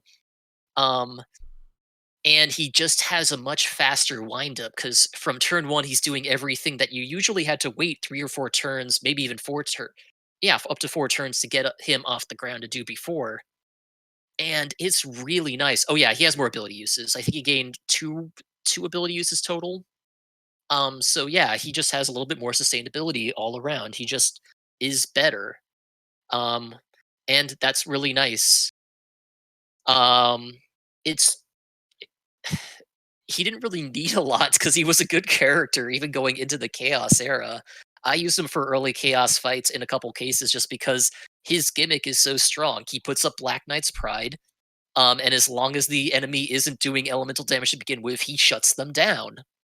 Um, and he laughs while enemies just give him and his party brave, and that's all he needs to do. He just does that great, and then he now has the stats to back that up. He hits hard enough now. I was using him in Abyss Stratum 2 last night, and I've been using him in the Heretics this evening before the podcast, and he's doing his job good. He's really solid. Um, he's not doing anything different. He's just doing it better, and that's all he really needed. Arrow, I'm sure you, since you had a lot more experience with him during the EX era, I'll let you talk about him a bit too. Oh man, Leon's spicy now. I just want to give a shout out to Yoshi Pasta, who did the Leon saga from the moment that EX came out all the way till that purple came to yesterday evening. Hats off to you. I will be putting a link to Yoshi Pasta's YouTube shortly once I'm done speaking, and you guys can go check out the Leon saga because it's good. I just want to say, like, I just even recently used Leon for Desh Chaos personally, and with big boy damage, and this is before the purple, you could basically turn that fight from scary as all get out to a joke because the enemies never will get an HP attack to go through because all their HP attacks were, non-elemental, and the only thing you had to worry about was the water attacks. Dumb. And I don't know. It's just crazy. His longevity has gotten a lot better because of the extra skill uses. You know, he's now at like 7. Is it 7 or 8 crease on the Dark Slash now? I think it's 7. Dark Slash is 8 now. 8. Okay, so yeah, he gains like 2 new uses. Mind. Yeah, he's got 2 more uses than he used to there, and he gained like an extra 2 uses on Dark Bind. And I don't know, man. That rotation. There's a slow rotation you can do when you need him to like last a long time. Cough and Abyss. We'll get to that. So you can do like 1 skill and then 2 HP pluses, and you will make it to your EX cast again. This gives him a great amount of longevity when you need it. And then on top of that, just the sap, that's crazy to me. Why would they give a guy who already absorbs all the brave attacks a generic sap debuff to go on top of that? That means he pairs so good now with like every other like character that has poisons or their own, unique saps like Ultimisia, Shantoto. I don't know. It's just mind-boggling to me that this character, they allowed this to exist. I can't even believe he's not one of the last guys to get EX Plus because he was just that good throughout Chaos era. My mind's blown. He feels so good to play now because he now actually does real damage and he doesn't need to be like carried with other big damage dealers anymore to make it through and help do the cheese thing he did. Yeah, that's always been, that's been recently the issue with Leon. His mechanics has always been unique, and he's always been able to do that, apply, absorb, but his damage has fallen off with time, as it always does with characters. Now he's back with a vengeance. Again, he doesn't have an LD, but he's competitive with the kind of LD characters in the scenarios that you need him. His EX Plus gives him party auras, which is super awesome, and super handsome. That Tonberry Troop infographic, I don't know where that picture's from. He's a super handsome gentleman. I've never seen that picture of Leon before, but I'm all in on the Leon train. Very, so go to tomberrytroop.com. I don't know if that was Dreamy, picked that one out, found that artwork. He's a handsome gentleman, so I can understand the ladies or the gentleman who might be fond of Leon. But yeah, so let's go to podcast polls. I think we all know Leon's awesome. Vivi sucks. Poor Vivi. No, he's not, he's not terrible, but he's just, we got other characters who are quite a bit better. Out of all the characters that have been released in the last several weeks, he's the worst out of the bunch. That's, I think, fair to say. People, only 5 servers decided to actually do a podcast polls for this one because they figured it was a late drop because we weren't sure whether this. Yeah, there was not 100% sure that this was going to be what we got, but we did. So of the 5 servers that have this, one person was willing to pity Von's BT on this. That person's lying. One person. Now, if you don't have any of these characters, I mean, if you didn't pick up Arciela, should we call out that person? Who do I know who it is? Is it? Oh, it's one of the people on our server. Stray Bead, we know Stray Bead. Are you lying? Did you pity? Were you willing to pity Von's burst weapon on this? We got to talk about. We got to find Stray Bead here. One of our friends on our Discord. 4 willing to use gems. 49 tickets. I just did a multi-pull and used tickets. And 111 skipping because again, there's no LD on this, but the BT. So you never know. It's also Arciela as the 3rd character, and she was a really hype character. She's still good. I mean, right? That's the nice thing. We're going to talk about Abyss here in just a minute. I mean, there are still a lot of really good characters out there, and you realize that, man, when you need these characters, they really come in clutch. Arciela really comes in clutch. Leon really comes in clutch. Stray Beat says he did 21 gem pulls. 21 gem pulls. Wow, Stray. What was your headspace going into this banner? Can you type that out? Because I'm interested in, you didn't have any of these EXs. One of these characters is a favorite. You had got lucky on the other banners and didn't need to pull more. Interested to kind of hear the story. I think this is a story we want to hear. But people, listeners, they want to know. Again, anyways, it's not a terrible banner. It just doesn't have an LD, which kind of sucks. Let's talk about there's co-op. Do the co-ops. Keep doing them for a while. Have either of you? I have not, again, done the chaos. There's no boss guide yet. So have either of you gotten to the chaos fight for this? I believe it's giants, and that's the big one. It's the ice giants, right? The Gigases. It's 3 waves. I've gotten to the chaos. I have not done it yet. Arrow, have you done it? I did it, and I've done the challenge quest. I am going to post my challenge quest video tonight. I was kind of busy today, so I didn't get around to it. Okay. It's not that bad. For a challenge quest, I used Von, Leon, and Machina with, I think, Alexander Summon, and I didn't really need the Alexander Summon. That was kind of dumb. Wait, no, actually, I changed it. That's right. It's Leviathan Summon, I believe. But yeah, just be careful if you're taking Machina here to be careful with your uses on your LD. You probably want to not use too many like early on. Just make sure you have 1 use at least for every wave. And the Ice Gigas wave with a Leon team is the worst with no Arciela because you have to watch out not to get broken by the Boulders move, I believe is their main move that's non-elemental that they'll use in the Ice Fist, of course. Otherwise, it's kind of, it is breezy. And I don't think it'll be it won't be that challenging for even non-synergy teams to get through this. It's kind of generic feeling. Thank goodness for that because we had plenty of hard content recently. I'm okay with something that didn't feel too crazy difficult to do. Well, Stray B did answer. He said he wanted the BT and he didn't have the other 2 EXs, namely Leon and Vivi, and so that's why he pulled on this banner for the BT.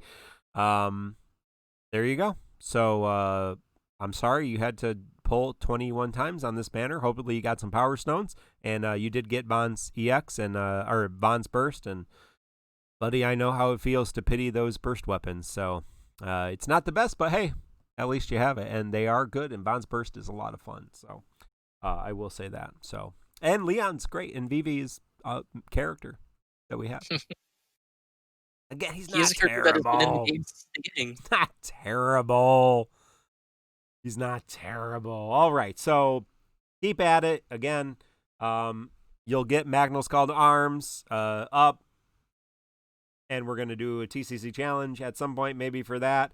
We just a whole bunch of content all at once, and so it's hard to get all of these consecutive. When you have like a week to prepare for the challenge, it gives us a little bit more time. When you have like we'll six have a little bit of a dropped at breather once. next week because we only have, Yep.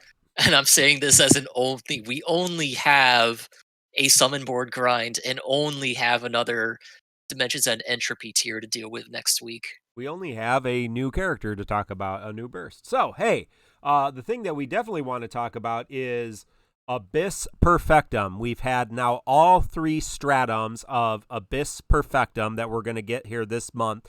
They release them every few days. So Stratum 1, Stratum 2, Stratum 3. The main requirements in Stratum 1 were black, red, and sword user, and then white, blue, and dagger user. Stratum 2 was black, red, sword with white, yellow throne, and there was 2 substratums, green, blue, staff. Stratum 3 was blue, black, dagger, then a substratum blue, green, white, greatsword, and a substratum red, black, white, staff. There is time-limited missions until October 1st, so you have a whole month to do that. The time-limited rewards are every stratum that you complete, not clear, you get 10 tickets and an EX token. So you can end up with 3 EX tokens. So, wow, Stratum 1 was like, yeah, hey, chaos is so easy. Stratum 2 is like, okay, yeah, I get it. It's, it's chaos. Stratum 3 was like, punch you in the gut and then kick you while you're down and then spit on you and then kill your dog. Yeah, it was challenging. And I don't know if both substratums, but substratum 2 had a level 185 difficulty quest, and the main node, or the final node in stratum 3, was a level 190 quest. So this is technically the most difficult, in terms of in-game, the most difficult challenge that we have had in-game. So you can see... what is this? Is this Stratum 2 here that I'm on right now? Oh, so I guess Stratum 2 was technically 190 as well. Stratum 2 Part 8 was 190. But if you go to Stratum 3 here. Stratum 3 Part 7 is quest level 190. 4 waves, and damn, it does feel like quest level 100. These Agrius bosses... 2 Agrius bosses, 2 Heretic Marith Glorias, which we just fought for Machina. Then the Archaeovavis, which is easy compared to everything else. And then 2 Fang bosses, the Shamans. So that's cancerous and horrible. And I cleared it. I just did it right before stream. I cleared it with 133 turns and did not get the score, obviously. But... definitely using my team, I should be able to have no problem, but challenging. So we haven't had one. Remember, of course, the way these stratums work is here in Stratum 3, there are 4 chaos nodes, and they lock out the characters. So you have to be, you have to bring a dagger user, so you at least have to have 4 dagger users, blue crystal users, and black crystal users, and these are not easy chaos fights. And it's the same, of course, with all of Abyss.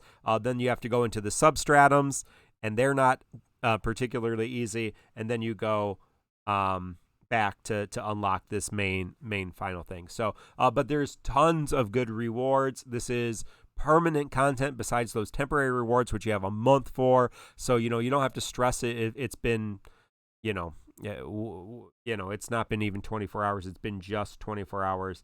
So I want to talk, how do we want to do this? Let's just talk about initial reactions. I know Arrow has completed it. I have completed it. I know Kreese has been working through it. So Arrow, Yeah, I've cleared one substratum of Stratum 2, so I'm most of the way there. So Arrow, kind of what are your general impressions of this content? Remember, this content is unique to global. This was not in Japan. Still to this day, there's no Abyss in Japan. So this is new content for the game period, unique to us. What's your opinion of it? How do you like it? How, highs and lows and all that kind of stuff, Arrow? Oh man, I like it a lot. Look, if you thought, I know that some people have called this new period of chaos garbage time. Let Abyss dispel every notion you have of this being garbage time when you get to that third stratum of Perfectum. You might even get stuck in Stratum 2. I know some people have been. Look, if you've probably been building up some of your backlog of EXs that you've had, because we have a lot more ingots coming in and all that stuff, you're probably okay. If you've been building characters for challenge quests and all that stuff, you probably have been building up a big enough roster. If you're a vet at this point, you've been playing Chaos for a while, you probably have enough. It's just that character boarding characters helps a lot too. Yes, character boarding too, not just if you're paying for that $5 a month Moogle pass, not just hoarding tens of thousands of points for some reason. And I really like how it really stretches what you need, your roster in interesting and unique ways that isn't done in Entropy. I really like Entropy, but this is different because the cards kind of restrict what you can use. So you have to go, okay, what are my options? Like, and you have to really think about that. It's like the big mixture of Mino's making fun of you. I know, right? Because I said entropy instead of entropy. I'm sorry, Mino. Gosh. And that threw me off just seeing that. Thanks. So yeah, it asks for you to stretch your roster in ways that you might not be used to. So you've got to really start looking at what you've got and going, can I do this? And if not, that's okay. Check what your resources are looking like. If there's some characters that might be able to help you, start out. You can ask around on our TCC Discord, of course, or just make the decision for yourself if you feel comfortable with that. But I really enjoyed it. The whole experience was interesting and different, and this is what I feel like they finally have gotten it right with how Abyss should feel. I know in the original re-release with the permanent version, it felt a little easy, and a lot of people seemed a little upset about that. But I was thinking that was just to kind of get us familiar with what's to come, and they did it. They went all in with this, and I really like that. Yeah, Kreese, any initial kind of thoughts? Yeah, Arrow, don't be worried about mispronouncing anything because there were worse offenses in the past. Wow. I feel like that was a personal attack. Yeah. No, it wasn't. We always gave Pierre a hard time because you have different elemental orbs in Record Keeper, and so when he pronounced with his French accent, when he pronounced Earth, it always sounded like hurt. So he would say major hurt orbs as opposed to Earth. So that was not the this is why I'm not doing that. I can't talk and do a stage like this. What I will say from what I've done of the Abyss so far is when I did Stratum 1, I was like, this is not too hard. It feels like early chaos, or going back and doing early chaos stages now, because it was like, this stuff is chaos hard, but it's like not hard now chaos. It's like it could be challenging if you don't have the roster ready, and it felt like more was testing my ability to plan out, okay, how do I make sure I have the right teams for everything? And then I got to Stratum 2 and it was like, okay, now it's really testing my roster. Like, especially when I did the main Stratum and I realized there were 7 stages I had to do and really make sure I had something to fit every single stage. Because once I got to stage 7, the 7th stage, I was worried I was going to run out of characters if I had to go any further to fill all those slots. I was glad once I realized I actually reached the gate at that point. Yeah. So that was the scary point, was like how hard they were going to push me to actually get to everything, actually make sure I was going to be able to clear everything. So I definitely feel like, Abyss, Normalus, and maybe Stratum 1 was definitely just a roster check. Make sure you have enough good characters. Stratum 2 and Stratum 3 has got to be definitely a roster. I mean, you got to have the right characters. There aren't a lot of variations. So, I mean, just to give you some idea, I was looking around a little earlier for this particular. So the most difficult fight, I think, is easily this part 7 of Stratum 3. So you need a Dagger user, you need Black Crystal, you need Blue Crystal, right? So there's a Arciela, Zidane, Squall, and that's Halid from YouTube. And Lady X Death used... 5. I miscounted. Used... what now? It's only 5 chaos stages. Yeah, in 5 main chaos. Stratum 2. Why did I think it was 7? I don't know. I was really tired last night when I was doing this, I guess. Lady X Death used Shantoto, Keese, and Elfanaud. And then the team I'm using currently, Belial and I think Liz Lizette both did that. And MZ Pro, I think, also I see. And that's Ferris, of course, Blue Dagger, Aphmau, just because she's great, and Shantoto. So now, Arrow, what did you use as your team for this final go here? Because you did something different. Yeah, I used Leon, Alphana, and Penelo. I think I tried with Lion actually in Penelo's slot, but I don't think I was conservative enough because I died right near the end because I ran out of ability uses. So I think Lion's viable, but I'll have to go back if I'm in the mood eventually to do it. Yeah, so no LD, so it is doable. It's a long fight. You need to be ready to go for 130-ish turns. Yeah, I think the fastest, I think maybe the Keese run or the Kais run was about 112 turns. Now, Magno's going to put it on the call to arms. You're going to get some of our creative people, but yeah, I mean, so there's not a ton of options. So, I mean, there's more than a challenge quest, which is nice. But yeah, you're going to be locked down. Now, the nice thing is, again, we have this is forever content. So the base rewards, the pages, the ingots, the armor tokens, the weapon tokens, those are going to be available forever. The weapon or the EX token and the tickets, those are the limited time, but they're limited for an entire month. And in the next month, we get Noctis, we get Bosch, we get Nine, we get Arden, we get Renoa, we get Kamari. Edward might be gone by then. But so, I mean, we definitely know Noctis is a Black Crystal user. He's super powerful, so I mean, you definitely could bring him in here. But I'm very interested to see. We've always said, Abyss, Entropy. This is end game content. So very interested to hear from you if you're listening, if you're watching. Like if you're a newer player and you were able to do this, what's your roster look like? How many different characters? You at least need 12 different characters for this final stratum, but you need 12 different characters that can, among them, be Dagger users, Black and Blue.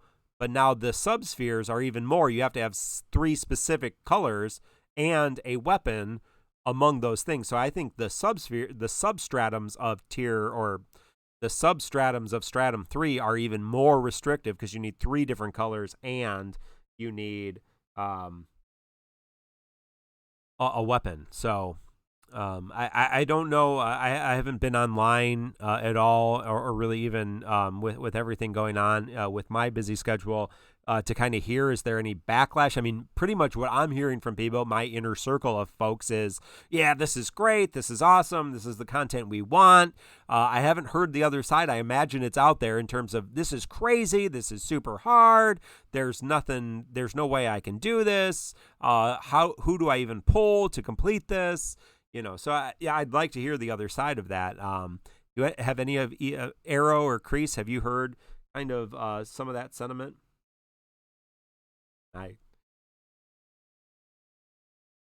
Arrow? That main chord had some complaints. I think there was some feedback. I saw somebody share an image of complaining about the third stratum's substrata with the 3 required colors and the weapon. Those are tricky. I think what this is encouraging is to tell you right now, if you aren't diversifying your roster, you need to start thinking about diversifying your roster. If you are a veteran player who is sitting there with like 8 purple characters or whatever, or some, I'm being hyperbolic, but yeah, you might want to start looking. What else could I maybe want to have? I mean, if you're sitting on like 20 plus ingots and 20 plus books, why not build some characters for Abyss if you really want to complete this content this month? If you don't, hey, that's fine. That's cool. It's no big deal. Play this game how you want to.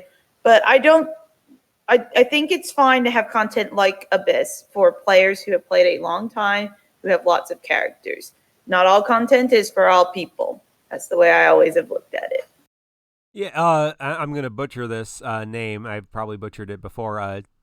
Tisarathi or Tisarathi. I'm not sure how you pronounce that. But he says, I haven't tried the new Abyss, but usually when I hear the host say, "Oh, this was mildly challenging," I know I'm in for a rough fight. I would say this is more than mildly challenging. I say it's. I mean, obviously, I was able to beat it my first time through.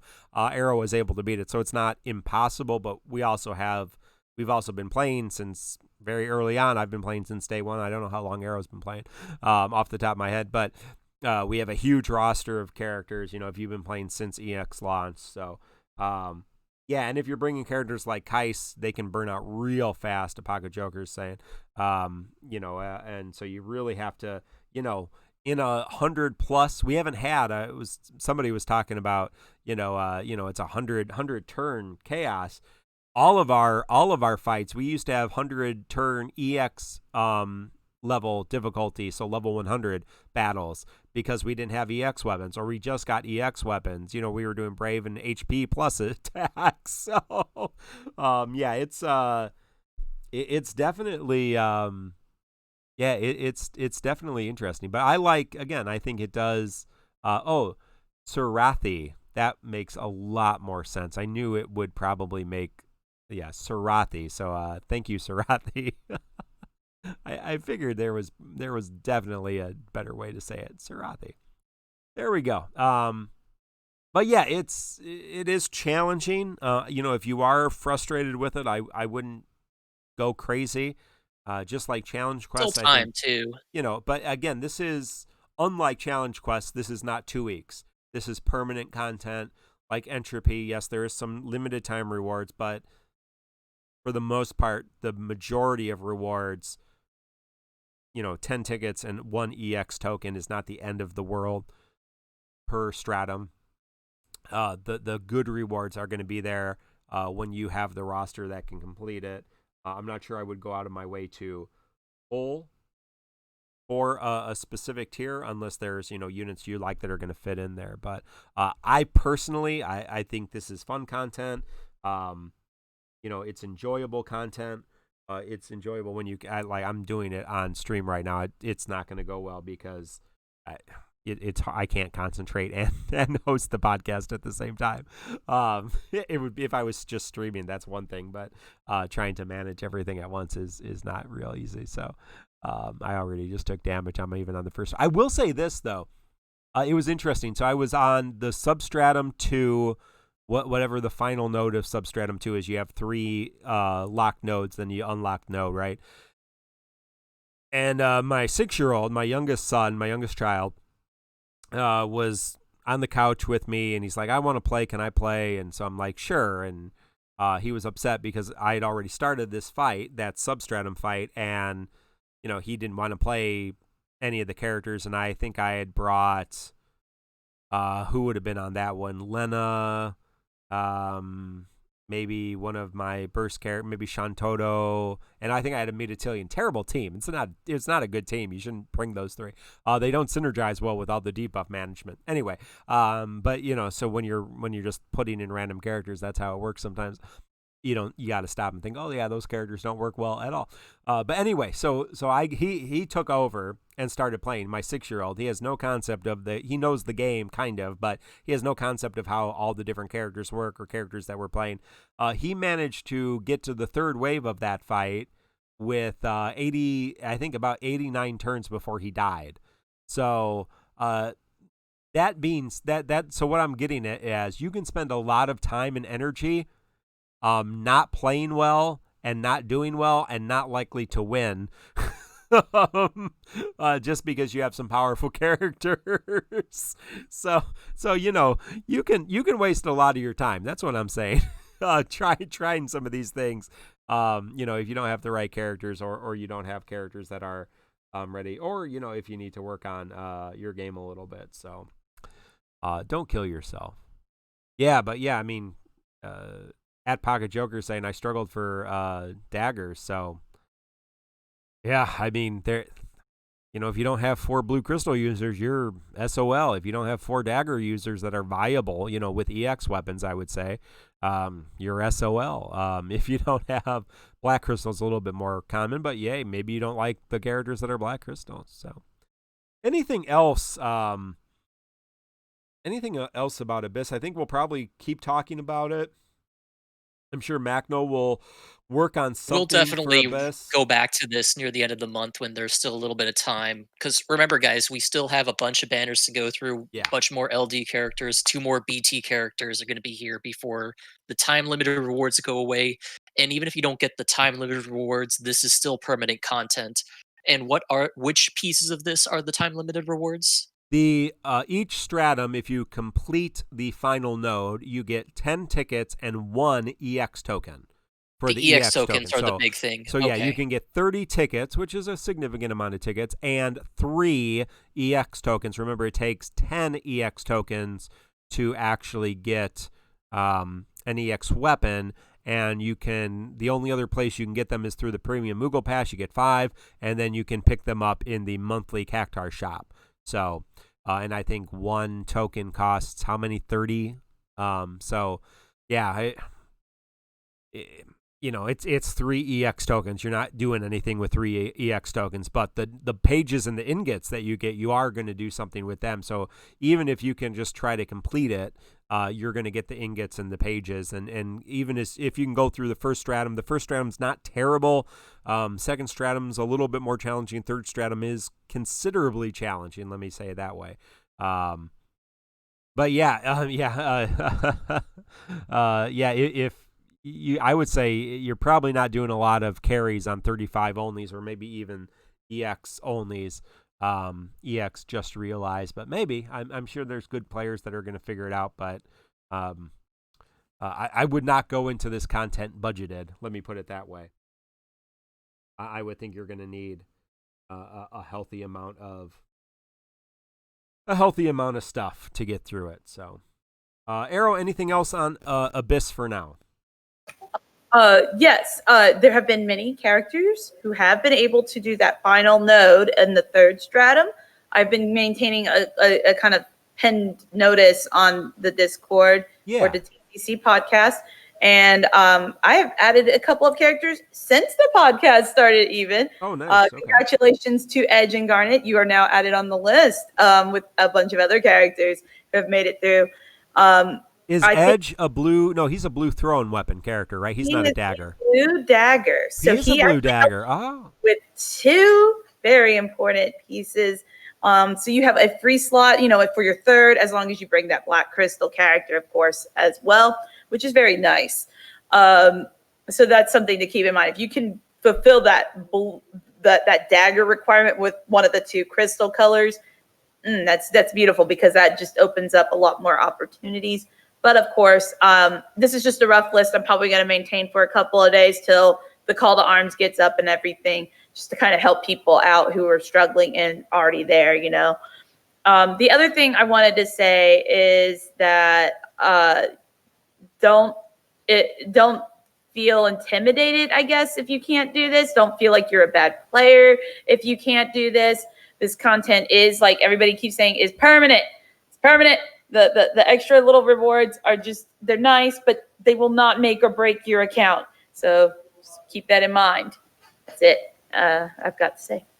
Thank you, Arrow, and I appreciate that. And you can go onto our Discord and check out that list because I'm sure that will continue to grow. I hadn't even thought about Edge. I don't have Edge's EX, but, yeah, good options there. So, Kreese, is there a couple questions we can get to tonight? Yeah, we got plenty of... Wow, shit. Tonight went fast. We do have some questions. We don't have plenty of time. We do have plenty of questions. Yeah.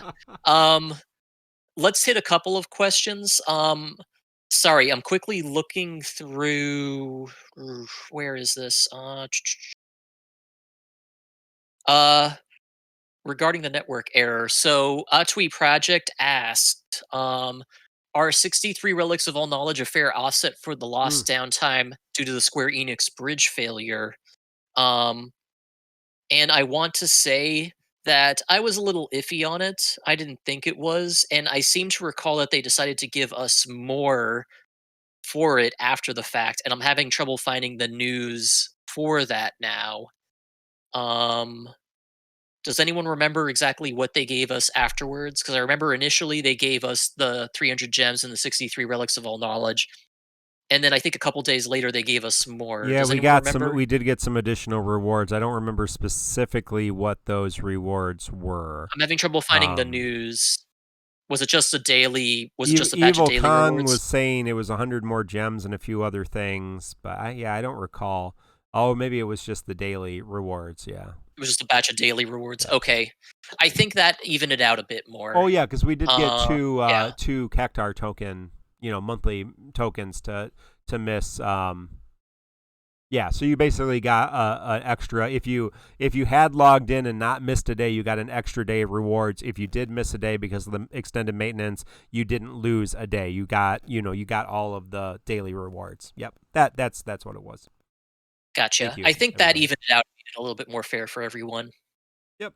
Hey, I don't mind the relics almost because if you want, now that we have all the cycle quests all the time, you can use those to level up any characters you might need to still level up. So, or you get some crystals to help you out and some gil along the way. I think that's a pretty good. I'm under 1 million gil at the moment because I've been leveling, or I've been maxing out a lot of characters' kits this last month. I'm getting poor. I gotta do some gil farming. There you go, and you've got 63 relics to use if you want instead of using any of your gil books. I mean, it's there. Okay. This should be a quick one. White Graph asks, now that we're on our third BT character, have your strategies changed at all? Do you pull more for faves, CQs, DE usage? I don't pull for Dimensions End anymore, personally. I pull for a mix of favorites and challenge quests now. Honestly, I'm still over I don't know exactly how many tickets I have at the moment, but I'm still sitting at 700 tickets, I think. 861 tickets at the moment. So I'm really just pulling for a mix of challenge quests and favorites at the moment. And really the limiting factor at the moment is just making sure I have enough ingots to actually keep my roster balanced. So I'm not really worrying about bursts at all. I'm worrying more about just trying to get LDs and making sure I have the ingots to actually invest. Arrow? Go ahead, Arrow. I've been doing as many challenge quests as I possibly can, so that's probably been first and foremost. I had a lot of resources going early on into this era because I passed purpling a lot of people, so just bear that in mind. So I've been kind of filling in backlog as the challenge quests come up, and also certain characters I knew I was going to want but whiffed on their initial release. Hi Waka. I've been purpling them. I also always consider little things I'm still missing in my roster, especially now with the Abyss. I'm really glad I purpled some throwing characters because I don't think I would have been able to get through those stages before unless I had Lael and Waka to help me out, because before I really only had Fusion and Hope and Yuffie, and 2 of those weren't even maxed out. So it's kind of a nice bonus for me. Otherwise, I don't even worry about Dimensions End anymore, but it's because I just have a lot more characters now than I can fill in the stages we have currently. But newer players would definitely be in a different position than I am. Yeah, I don't pull for Dimensions End Entropy anymore because I have 70 characters who are purple, so that's not a concern of mine. I have currently completed, now, like I said, because I spent all my free time, not all day, but all my free time on Abyss, because I really kind of wanted to wrap my head around that. I haven't done Machina or the Heretics, but I did the previous 7, the Raid, Garland LC, Amidatelion event, Heretic, Shantoto, Ultimecia LC, Dash, and Act 2, Chapter 10. I did all those challenge quests. So yes, I've been pulling for challenge quests, and I have all 3 burst weapons. So I guess my pull plans have been different than not pulling for 6 months. Okay, so we have a smattering of questions that are all basically about the same thing. So I'm going to kind of cluster them together, but I'll call out everyone who asked questions about this. Yes. So Pikachu, Valorous, JD Terraforce, and Straybead all asked generally about crafting spheres in general. Pikachu asked, are there any sphere fragments that stand out as being better or more recommended than others? Valorous asked, which spheres would you recommend to craft the most? JD Terraforce, is it good to craft 2 or 3 of each sphere? Are there specific spheres that are more preferred to refine? Streetbeat asked about budgeting high crystals for refining spheres, and how would you recommend that for newer and or older players? I'll just tell you right now that I have not changed my opinions on sphere usage in the slightest with the introduction of sphere fragments and crafting spheres. I still have 0 spheres assigned to any character. I made a single sphere of each type to get those rewards that were in the limited time section, and that is all I have done. So that is my opinion on spheres. I have crafted a lot of spheres. And I've used a lot of spheres. No regrets. No, I think, right now we only have 6 spheres. There's a couple that stand out more than others. The Gabron sphere is really cool. Any sphere that is, Lena's sphere is really good. Any sphere that's going to be a D sphere moving forward is going to be really high quantity. You're going to want a couple of them. Our friend Jin Lee on YouTube, JIN space LEE Defo on YouTube, he did an amazing video on spheres. So check out, yes, thank you, our good friend Jin Lee, amazing video on spheres. So check him out on YouTube. Subscribe to him and tell him how he needs to lose to the next pull battle for Resfoina, because he's beaten her 4 times in a row. But our good friend Jin Lee, who did all our backgrounds and has been a good friend and host on the show many times, excellent video on that. So check that out. Arrow, how have you been using your spheres? I rarely use my spheres. I used 3 on Therian, and I've used 1 on Machina. I do want to make baby spheres, the ones that you can craft. I like Gabrons, so I crafted a few of those. I think for budgeting, it's easier for vets, as always, because we've probably gotten everybody at 7. You could get everybody to level 70 if you've been playing since pretty much the start of the Chaos era. So everybody can be level C70, which makes a big difference. So all the T4s that come in at this point, you can use towards spheres pretty much, and it won't be hard to maintain a couple, just enough to keep doing new characters. So there's that, and then the main thing we have to watch out for is T5s, of course, because those still can run out very quickly if you're not paying attention. Yeah. I think the most valuable sphere types will be B and D, because there's a lot of characters who have a B slot randomly, and there's just not a lot of B spheres to go around. There's a lot of A spheres, right? Yeah. Right, and there's tons of A type spheres, so there'll be lots of chances to craft those, so you can find optimal ones whenever and just make those. But B and D are just, those are ones you want to have, but you just don't get a lot of from weapons. Like, just, I don't know, they're just kind of rare. So those would be the two I'd be eyeing when they come up. Do I like this? Do I want this on potential future characters, characters I have now? And decide if you can budget them in. You just have to farm the co-op, the Cosmos co-op, and you can use a book, and you'll even get double or triple rewards depending on the book you use. You will get double sphere, the little sphere token rewards as well. Yeah, so just looking at right now, we only have 6 spheres, and I don't think we'll get other spheres until the next kind of big event like that. Just to remind you, kind of a basic overview, A spheres are generally, now it's not 100% true, they are the most frequent. You probably have more A spheres than any other sphere. They're mostly attack spheres, so they generally increase your character's ability to do damage. B spheres are generally the tank spheres, so they're damage reduction kind of spheres, but again, it's not 100% of the true, but it's just kind of general. B spheres, they're the tank spheres. C spheres are the healer spheres. D spheres are the party aura spheres, and E spheres are the debuffer spheres. Right now, with the 6 spheres we have, Lena's sphere is really good when you have Int Brave characters. So there are certain characters that are all based around Int Brave, like Lena. So her sphere on Int Brave characters is a C sphere. Very good. D spheres are usually amazing. Now, the D sphere that we currently have is Waka.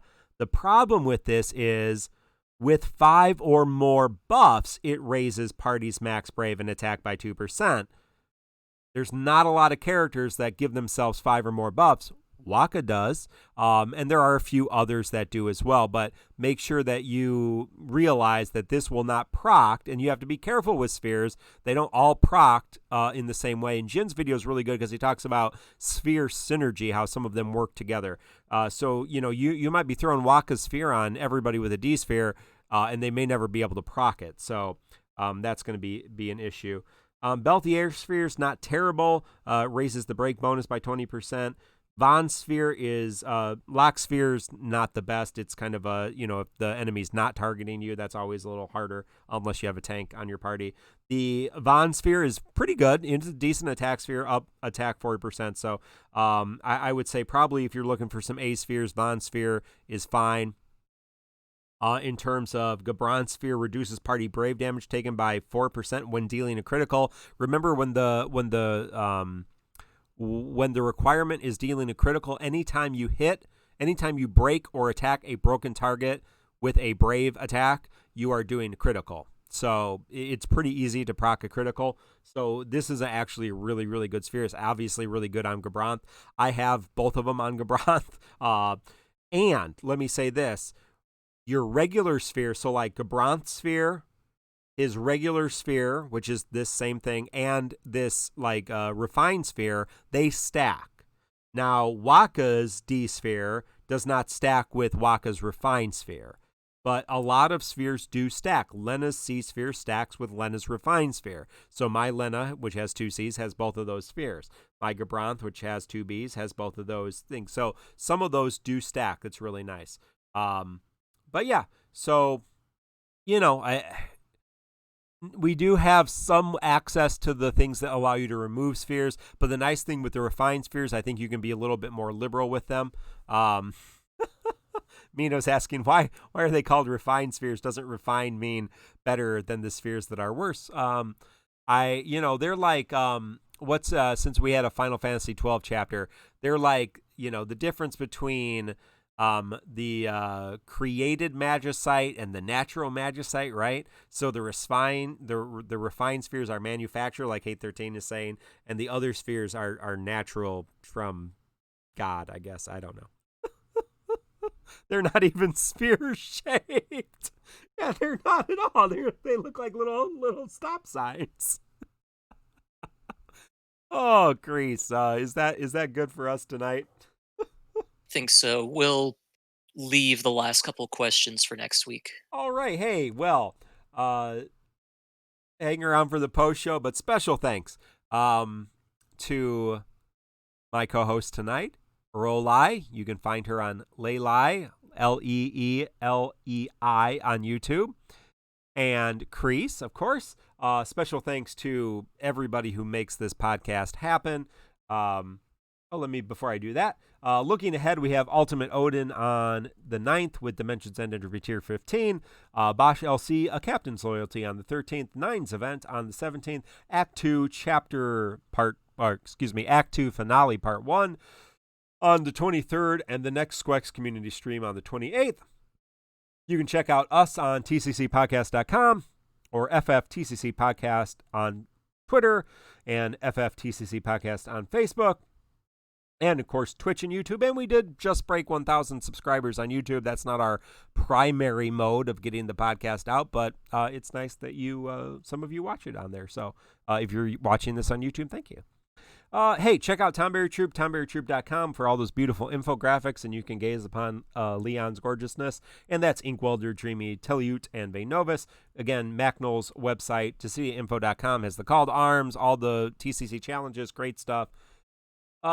Again, thanks to all the co-hosts, Mino, Crease, Arrow, myself, our mod team, Inkwelder, J.A, Jin Lee, Macnol, Quetz, and Strafe, our design team, Dreamy, who did the intro video, Jin Lee, who did the backgrounds, emotes, Hey13, the intro narration, and Ryan is the Bomb 203, who did the intro music, and he did an excellent Final Fantasy 15 cover. So check out Ryan is the Bomb 203. Thank you to Black Cloud and Shara and Strafe. I already said Strafe, and Ricky Shrew for helping us collaborating that. And special shout out to TCC's founder and fellow podcaster, Pierre. He's doing good and enjoying life. So, hey, this has been episode 117 of the Crystal Chronicles, recorded September 3rd, 2017. Until next week, this has been Mark, Arrow, and Grace. Good luck on those Noctis BTLD pulls. And we'll talk about it on episode 108. Stick around for the post show.